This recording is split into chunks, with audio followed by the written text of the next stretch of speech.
Unique academy presents pep talk with Sahir sir જે managing director છે unique એકેડેમીના, જેમને 26 વર્ષથી એજ્યુકેશન ઇન્ડસ્ટ્રીની અંદર એક્સપિરિયન્સ છે, જેમને શિક્ષણ ભૂષણ તરફથી એવોર્ડ બી દેવામાં આવ્યો છે અને જેમણે ઘણા મીડિયાઝ અને કવરેજની અંદર આવી ચૂક્યા છે. એવા શખ્સિયતને આપણે પેપટોકની અંદર સ્વાગત કરીશું. Welcome sir to the pep talk. નમસ્કાર. આપણે પેપટોક ચાલુ કર્યું છે, સ્ટાર્ટ કર્યું છે, પણ એની પાછળનો આપનો હેતુ શું છે? આ પેપટોક ચાલુ કરવાનો સૌથી મુખ્ય હેતુ કે યુનિક એકેડેમીના જે 10મા અને 12મા ધોરણના સ્ટુડન્ટ્સ છે તથા બીજા પણ જે 10th અને 12thની આ વર્ષની બોર્ડની એક્ઝામમાં એપિયર થનારા સ્ટુડન્ટ છે એને અને એના પેરેન્ટ્સને આ એક્ઝામ દરમિયાન, એક્ઝામનો આ જે જૂથ સમય બાકી છે એ દરમિયાન અને એક્ઝામ પછી કઈ રીતે હેલ્પફુલ થઈ શકાય એ ઇન્ફોર્મેશન એ લોકો સુધી પહોંચાડવાનો છે. અને સ્ટુડન્ટ્સ ઘણા લાંબા ટાઈમ્સથી વાંચતા હોય છે, પણ સમહાવ એ લોકો બહુ લાંબુ વાંચી નથી શકતા. તો એના માટે શું કરી શકાય અને કોઈ પ્રોપર ટાઈમ ટેબલ કે જે એ લોકો બચ્ચાઓ ફોલો કરી શકે? આ જે સમય બાકી છે એ સમયમાં દરેક સ્ટુડન્ટે પોતાનું SWOT એનાલિસિસ કરવું જોઈએ. ઓકે. કે એની સ્ટ્રેન્થ શું છે, એની વીકનેસ શું છે, એની ઓપોર્ચ્યુનિટી શું છે અને એની સામે ચેલેન્જીસ એટલે થ્રેટ શું છે. ઓકે. અને એ પ્રમાણે પોતે આજે દિવસ બાકી છે અને જેટલા સબ્જેક્ટ છે એને ડિવાઈડ કરીને ટાઈમ ટેબલ બનાવીને આ સમયનો ઉપયોગ કરવો જોઈએ. એટલે પોતાની સ્ટ્રેન્થ અને વીકનેસ જાણવી અને એનાલિસિસ કરવું ખૂબ જ જરૂરી છે. બહુ જ જરૂરી છે. દરેક વ્યક્તિને પોતાની સ્ટ્રેન્થ અને વીકનેસ ચોક્કસ ખબર હોવી જોઈએ. Okay, sort it. અને એ સ્ટ્રેન્થ અને વીકનેસ થ્રુ ઘણાકને એક સેલ્ફ ડાઉટ આવી જાય છે, એક મોટિવેશન ઓછું થઈ જતું હોય છે, રાઈટ? તો સ્ટુડન્ટ્સને જ્યારે મોટિવેશન ઓછું થાય તો એમને શું કરવું જોઈએ અને એ મોટિવેશન એમને કઈ રીતે મળી શકે અને એમનો રિયલ ગોલ શું હોવો જોઈએ? ગોલ માટે એવું છે કે સ્ટુડન્ટે એક ગોલ નક્કી કરતી વખતે એક હંમેશા પોતાને પંક્તિ કહેવી જોઈએ. ના ગગન સુધી, ના ધરા સુધી, મારે તો પહોંચવું છે માત્ર મારા લક્ષ્ય સુધી. શું વાત! આ પંક્તિ બોલ્યા પછી શું રિયલ અચીવ કરી શકાય એવો ગોલ છે એને પોતાની સ્ટ્રેન્થ અને વીકનેસને આધારે ડિસાઇડ કરવો જોઈએ અને સેલ્ફ મોટિવેટેડ થઈને એ ગોલ જ્યાં સુધી એચીવ ના થાય ત્યાં સુધી એની પાછળ મંડ્યા રહેવું જોઈએ. સ્વામી વિવેકાનંદ કહેતા હતા એવી રીતે કે ગોલ એચીવ ના થાય ત્યાં સુધી તમે તમારા કાર્યને કરતા રહો. સેલ્ફ મોટિવેશનની બાબતમાં એવું છે કે ગાંધીજી કહી ચૂક્યા છે પ્રાર્થના સૌથી ઉત્તમ બળ છે. તો પ્રાર્થના, મેડિટેશન એક એવું ટૂલ છે જે તમને સૌથી વધારે સેલ્ફ મોટિવેશન આપશે. બીજું યાદ રાખવાનું, કર્મ આપણા હાથમાં છે, ફળ ભગવાનના હાથમાં છે. કર્મ આપણું બેસ્ટ કરવાનું, ફળ ભગવાન ઉપર છોડી દેવું અને આમે કોશિશ કરને વાલો કી કભી હાર નહીં હોતી. અને એક વસ્તુ યાદ રાખવાનું, કદમ હો જેના અસ્થિર એને રસ્તો જડતો નથી, અડગ મનના મુસાફરને ક્યારેય હિમાલય પણ નડતો નથી. Right, such a deep word it is. Like એનાથી ઘણું બધું મોટિવેશન સ્ટુડન્ટને એકચ્યુઅલમાં મળી શકે છે અગર એ લોકો એબ્ઝોર્બ કરે આને તો really they can do great things in life. અને બચ્ચાઓ અત્યારે એક્ઝામ્સ આવી રહ્યા છે તો રેફરન્સીસને ઘણું પ્રોત્સાહન આપે છે. તો શું રેફરન્સ બુકને રિફર કરવું શું એ જરૂરી છે કે ખાલી ટેક્સ્ટ બુકથી જ એના માધ્યમથી જ સ્ટુડન્ટ ભણી શકે છે? બસ રેફરન્સ બુકને એક્સ્ટ્રા ટૂલ તરીકે તમે ચોક્કસ યુઝ કરી શકો. ઓકે. સારી રેફરન્સ બુક યુઝ કરવી કોઈ ખોટી વસ્તુ નથી, પણ તમારે જો સચોટ અને સારો અને પૂરો સ્કોર કરવો છે તો જેમની મેન ટેક્સ્ટ બુક છે NCERTની ટેક્સ્ટ બુક, એ એને પૂરેપૂરી પહેલા પેજથી લઈને છેલ્લા પેજ સુધી વાંચેલી હોવી જોઈએ. ન માત્ર વાંચેલી હોવી જોઈએ, એમાં એને જેટલા બી સારા પોઈન્ટ્સ લાગે એને પોઈન્ટરથી પોઈન્ટ આઉટ કરેલા હોવા જોઈએ, જેથી રિવિઝન કરતી વખતે એને યાદ રહે કે આ પોઈન્ટ્સ મેં વધારે ઇમ્પોર્ટન્ટ તરીકે કન્સિડર કર્યો હતો. તો કોઈ બી રેફરન્સ બુક યુઝ કરે સારી, એમાં કોઈ વાંધો નથી, પણ NCERTની પુસ્તક એટલે કે એમની ટેક્સ્ટ બુક, પાઠ્યપુસ્તક એ કોઈ પણ વિદ્યાર્થી માટે ગીતા છે, કુરાન છે, બાઇબલ છે. તો ગીતા, કુરાન, બાઇબલ એને પહેલાં મહત્વ આપવું જોઈએ રાધર દેન એની રેફરન્સ બુક. મતલબ NCERT very must student. Okay. અને જ્યારે આપણે પેરેન્ટ્સની વાત કરીએ છીએ તો ઘણા બધા પેરેન્ટ્સ જે હોય છે એ બહુ જ સ્ટ્રેસમાં આવી જાય છે કે બચ્ચાને સારા માર્ક્સ આવશે કે નહીં આવે. તો પેરેન્ટ્સ માટે કોઈ સજેશન કે પેરેન્ટ્સ કઈ રીતે બચ્ચાઓને હેન્ડલ કરી શકે આવા સિચ્યુએશન એક્ઝામના ટાઈમમાં? પેરેન્ટ્સની બાબત બહુ સાચી છે. બોર્ડની પરીક્ષાના હવે જૂજ દિવસો બાકી છે, તો સૌથી પહેલાં પેરેન્ટ્સે પોતાના જે બી સ્ટુડન્ટ ઘરમાં છે એને મોરલ સપોર્ટ આપવો જોઈએ. મોરલ સપોર્ટ બહુ જરૂરી વસ્તુ છે. બીજું, પેરેન્ટ્સે ખાસ તકેદારી રહેવી જોઈએ કે આ આણીના સમયે એ સ્વસ્થ રહે, તો એને સાદું અને પૌષ્ટિક ભોજન પૂરું લે એ બાબતે ધ્યાન રાખવું જોઈએ. એની પૂરતી ઊંઘ છે કે નહીં એની કાળજી લેવી જોઈએ, કેમ કે સ્વસ્થ શરીરમાં જ સ્વસ્થ પ્રભુનો વાસ છે. રાઈટ. તો ભૂખ્યા ભજન ના થાય. તો પેરેન્ટ્સનો સૌથી મોટો રોલ છે એમને મોરલ સપોર્ટ આપવાનો. બીજું, એમનું સાદું અને પૌષ્ટિક ભોજન. ત્રીજું, મોબાઈલ સૌથી મોટું ડિસ્ટ્રેક્શન છે. પોતાના ઘરમાં જે બી સ્ટુડન્ટ છે કે જે બોર્ડ એક્ઝામમાં એપિયર થવાના છે એ મોબાઈલથી બને ત્યાં સુધી દૂર રહે એ પેરેન્ટ્સે ખાસ તકેદારી રાખવી જોઈએ. બે ઇમ્પોર્ટન્ટ પોઈન્ટ્સ છે જે પેરેન્ટ્સે બિલકુલ ના કરવા જોઈએ. ઓકે. એક, કે પોતાના બાળકની કમ્પેરિઝન બીજાના બાળક સાથે ક્યારેય ના કરવી જોઈએ. અને બીજું, એક્ઝામ સમયે એક નવું કલ્ચર ડેવલપ થયું છે કે જેટલા બી ફ્રેન્ડ્સ અને રિલેટિવ્સ હોય છે ઘરે બેસ્ટ વિશિસ દેવા અને પેન દેવા અને ગિફ્ટ્સ દેવા આવે છે. આ બધી વસ્તુઓ સ્ટુડન્ટના સબકોન્શિયસ માઇન્ડમાં ખોટું પ્રેશર ક્રિએટ કરે છે. આ બધામાં સ્ટુડન્ટને ક્યારેય ભાગ ના બનાવવો જોઈએ. પેરેન્ટ્સ માટે મારી આ ટિપ્સ રહેશે જે એમણે આ તકેદારીના સમયે ખાસ ફોલો કરવી. અને એક બીજો ઇમ્પોર્ટન્ટ વસ્તુ, પેરેન્ટ્સ જ્યારે બી પ્રાર્થના કરે એ પ્રાર્થનામાં એના સ્ટુડન્ટની સફળતા મળે એવી ભગવાન શ્રી યાચના કરવી જોઈએ. રાઈટ. પ્રેયર્સ બહુ જ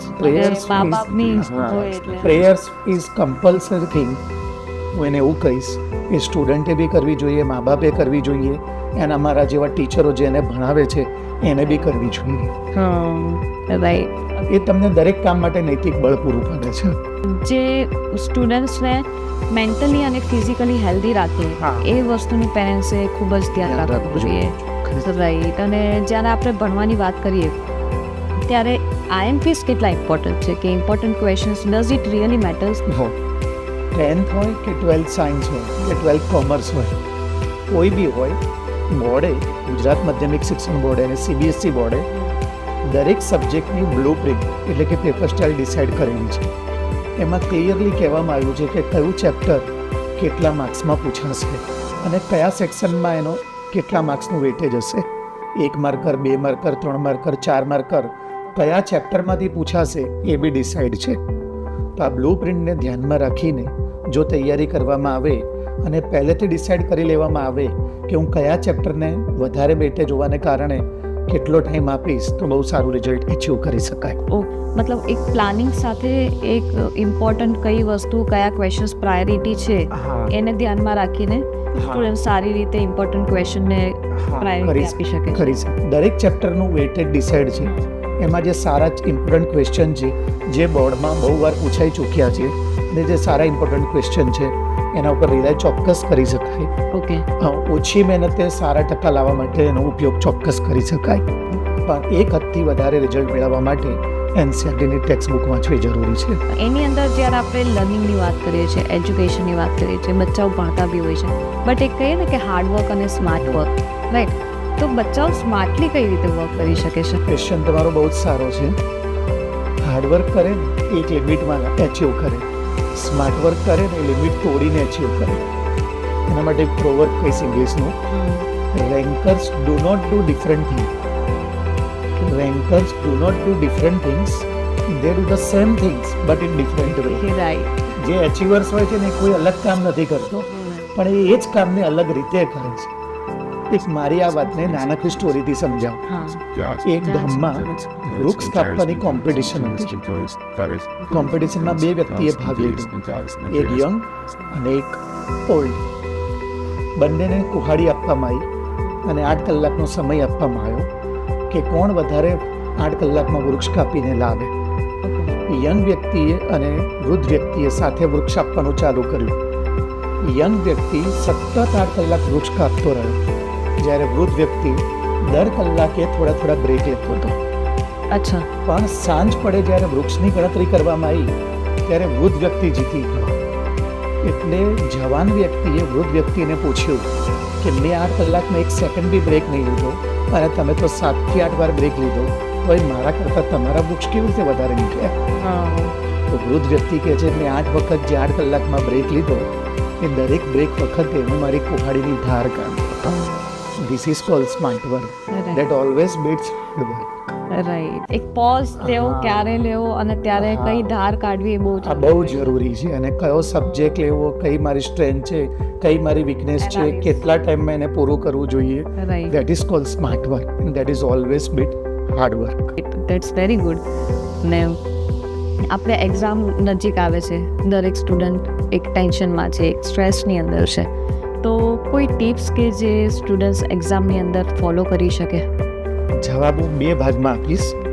એક, હવે જે એક્ઝામનો જે સમય બાકી છે છેલ્લા 20-25 દિવસ દરમિયાન, એ દરમિયાન સ્ટુડન્ટે કેવી રીતે વાંચવું જોઈએ, અને બીજો ડ્યુરિંગ એક્ઝામ એમણે કઈ ટિપ્સ ફોલો કરવી જોઈએ. આ જે 20-25 દિવસ બાકી છે એમાં સ્ટુડન્ટે જે પણ વાંચે 5 મિનિટ કે 1 કલાક, 10 મિનિટ કે 1 કલાક વાંચનની શરૂઆત પ્રાર્થનાથી કરવી જોઈએ. બીજું, એણે એકદમ સેલ્ફ ડિસિપ્લિનથી શાંત વાતાવરણમાં વાંચવું જોઈએ. અને એણે બિલકુલ શાંત વાતાવરણમાં સાચી નિયતથી વાંચવું જોઈએ. કેમ કે મન કા હારા સબસે હારા ઓર મન કા જીતા સબસે જીતા. જો એને મનને જીતી લીધું અને વિચારોને કાબૂમાં કરી લીધો તો એ ગમે એવો અઘરો સવાલ હશે ને એક ટાઈમે સહેલો અને યાદ રહેતો થઈ જશે. તો એને એક્ઝામ દરમિયાન એને મોબાઈલ દૂર કરીને શાંત વાતાવરણમાં પ્રેયરની શરૂઆત કરીને સાચી નિયતથી વાંચવું જોઈએ. અને રહી વાત બીજા જવાબની કે એક્ઝામ દરમિયાન એને શું ધ્યાન રાખવું જોઈએ, તો એના બહુ બધા જવાબ હોઈ શકે. હું અમુક પોઈન્ટ્સ તમારી સાથે શેર કરું. એક તો દરેક સ્ટુડન્ટે પોતે પહેલેથી ડિસાઇડ કરીને રાખવું જોઈએ કે કયા સબ્જેક્ટનો કયો section A, section B, section C, section D કેટલી મિનિટમાં પૂરો કરી દેશે. એ અગાઉથી એનું પ્લાનિંગ હોવું જોઈએ અને એ પ્રમાણે એ પેપરમાં વેરીફાઈ કરતો હોવો જોઈએ કે આ સેક્શનમાં એટલા મિનિટમાં ડિસાઇડ કર્યો તો એ પૂરો થયો કે નહીં. બીજું, એક્ઝામ દરમિયાન એણે જરૂરી 6 કલાકની ઊંઘ લેવી જોઈએ. ત્રીજું, ગુજરાતીમાં કહેવત છે નાની વાત મોટો ભાગ ભજવે, તો એક્ઝામ માટે એણે થિંગ્સ ટુ કેરીનું લિસ્ટ બનાવવું જોઈએ અને એક્ઝામમાં જતાં પહેલાં એ ફોલો કરવું જોઈએ. ઘડિયાળ, હાથ રૂમાલ, વાપરવાની પેન, હોલ ટિકિટ, આ બધી વસ્તુ મેટર કરે છે. આમાંથી એક પણ વસ્તુ એ ભૂલી જશે તો એને પેપર દરમિયાન હેરાનગતિ થશે. પછી દરેક સ્ટુડન્ટે પોતે જ્યારે આન્સર સેટમાં આન્સર લખતા હોય ત્યારે એક લાઇનમાં 4 કે 5 વર્ડથી વધારે ક્યારેય ના લખવા જોઈએ. મેથ્સ જેવા પ્રેક્ટિકલ સબ્જેક્ટમાં 2 લાઇન વચ્ચે હંમેશા એક સ્પેસ આપીને, એક લાઇનનો સ્પેસ આપીને 2 સ્ટેપ વચ્ચે લખવું જોઈએ. પછી દરેક ફાઇનલ આન્સર જે મેથ્સ જેવા પ્રેક્ટિકલ સબ્જેક્ટમાં આવે એના ઉપર બોક્સ બનાવવું જોઈએ અને જરૂરી યુનિટ કે એકમ જે હોય એ લખવો જોઈએ. તમે નાનપણથી જે પેન વાપરવા ટેવાયેલા હો એ પેન વાપરવી જોઈએ. તો આવી નાની નાની જે બેઝિક ટિપ્સ છે જે લાગે છે બહુ નાની પણ એ રિઝલ્ટ વખતે બહુ મોટો ભાગ ભજવે છે. બહુ અગત્યની વસ્તુ છે. Little things are big. Right, like little thing matters. હા, લિટલ થિંગ્સ મેટર. હર એક નાની નાની વસ્તુ અગત્ય છે. હા, એના માટે બચ્ચાએ પ્રિપેર રહેવું જોઈએ. રાઈટ. અને બેસ્ટ ટાઈમ કયો તમારા મત મુજબ કે જ્યારે બચ્ચાઓ વાંચતા હોય છે, પણ કોઈ સ્પેસિફિક ટાઈમ હોય છે દિવસનો કે જ્યારે બચ્ચાઓ વાંચી શકે અને સારી રીતે એમને ઇમ્પ્લિમેન્ટેશન થઈ શકે? આમ તો પરમપિતા પરમેશ્વરે દરેકના શરીરમાં એક બાયોલોજિકલ ક્લોક બનાવી છે. રાઈટ. એ બાયોલોજિકલ ક્લોક પ્રમાણે પોતે પોતાની જાતને ઓળખીને કે મને કયો સૌથી વધારે સુટેબલ ટાઈમ છે ત્યારે વાંચવું હિતાવહ છે. કોકને રાતે વાંચવું વધારે ગમતું હોય, કોઈને સવારે. પણ સૌથી આઈડિયલ જોવા જઈએ તો સવારે 4 વાગે ઉઠીને વાંચવું એ બહુ જ સારી વસ્તુ છે. માઇન્ડ શાંત હોય, વિચારો શાંત હોય, બોડી ફ્રેશ હોય, તો 4 વાગે વાંચીને ઉઠવાથી વધારે યાદ રહી શકે. અને એમ શાસ્ત્રોમાં લખ્યું છે વહેલા સૂવે વહેલા ઉઠે બળ, બુદ્ધિ અને ધન વધે. તો જ્યારે બુદ્ધિ વધારવી હોય, બળ વધારવી હોય, ધન વધારવું હોય તો માણસે વહેલા ઉઠીને એ વાંચવું જોઈએ. Right right. ત્યારે એન્વાયરમેન્ટ બી શાંત હોય, બધા સૂતા હોય, એટલે કોઈ અવાજ કે એ પરમ કૃપાળુ પરમાત્માનો સમય છે. એ સમય ઉઠવાથી તમે જાણે વાંચશો ત્યારે તમે મેડિટેશનમાં જતા રહ્યા હોય એવું ફીલ થશે. એટલે એ સમયે વાંચવાથી તમને યાદ રહેવાની શક્યતા વધી રહે.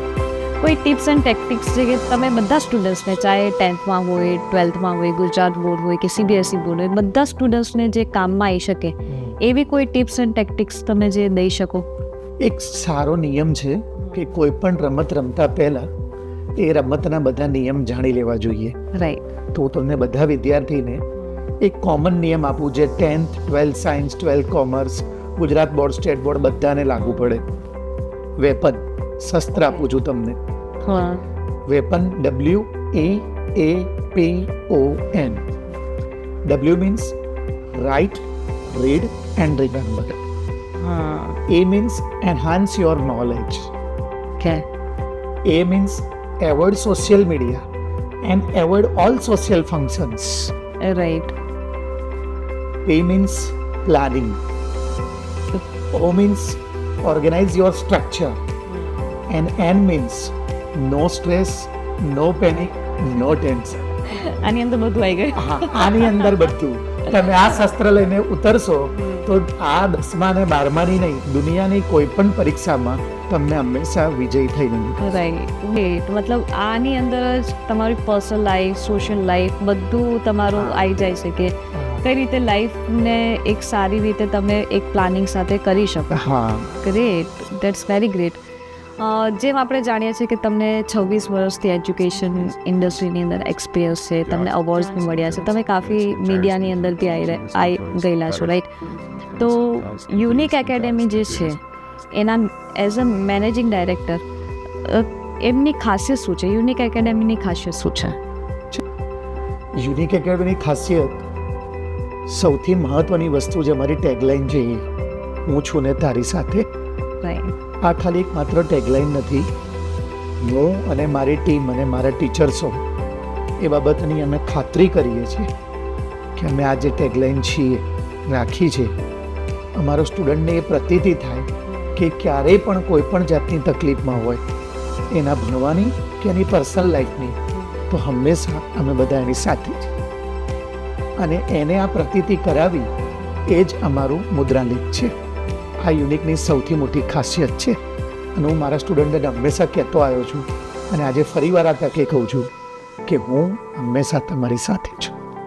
ધીસ ઇઝ સચ અ ડીપ ટેગલાઇન કે હું છું ને તારી સાથે. એટલે એ શબ્દને સાંભળતા જ માણસનું જે લોનલીનેસ છે, એકલુંપણું છે, એ દૂર જતું રહેતું હોય છે કે સ્ટુડન્ટ્સને એક મોટિવેશન મળતું હોય છે કે કોઈ છે કે જે મારી સાથે છે. હા, આ સપોર્ટ સિસ્ટમ ખાલી બચ્ચાઓ માટે નથી. આ સપોર્ટ સિસ્ટમની દરેક પેરેન્ટ્સને, મને, બધા ટીચર્સને જરૂર છે. રાઈટ. આ વાક્ય દ્વારા ભગવાન પાસે હું એવી યાચના કરું છું કે ભગવાન, હું મારું કર્મ કરું છું મારા વિદ્યાર્થી સાથે રહીને, તું છે ને મારી સાથે. તો ભગવાન મને ખભે હાથ દઈને કહે છે, ચિંતા ના કર, હું છું ને તારી સાથે. સો ટ્રુ કે તમે દુનિયાની અંદર બચ્ચાઓ સાથે છો અને પરમાત્મા તમારી સાથે છે. Thank you so much sir કે તમે પેપટોકની અંદર આવ્યા. આઈ હોપ કે આની અંદર ઘણા બધા સ્ટુડન્ટ્સને અને પેરેન્ટ્સને હેલ્પફુલ થશે. Always welcome.